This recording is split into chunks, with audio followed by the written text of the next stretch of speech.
রাজধানীর যাত্রাবাড়ী থানায় দায়ের করা ওবায়দুল হত্যা মামলায় সাবেক প্রতিমন্ত্রী জুনায়েদ আহমেদ পলকের আরও ৪ দিনের রিমান্ড মঞ্জুর করেছেন আদালত। পাশাপাশি সাবেক মন্ত্রী কামরুল ইসলাম সহ ৪ জনকে বিভিন্ন মামলায় গ্রেফতার দেখানো হয়েছে। সকালে ঢাকার মেট্রোপলিটন ম্যাজিস্ট্রেট GM ফারহান ইশতিয়াকের আদালত এই আদেশ দেন।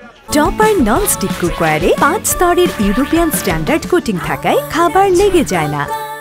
এর আগে পলককে আদালতে হাজির করে ৭ দিনের রিমান্ড আবেদন করেন তদন্ত কর্মকর্তা। শুনানি শেষে ৪ দিনের রিমান্ড মঞ্জুর হয়।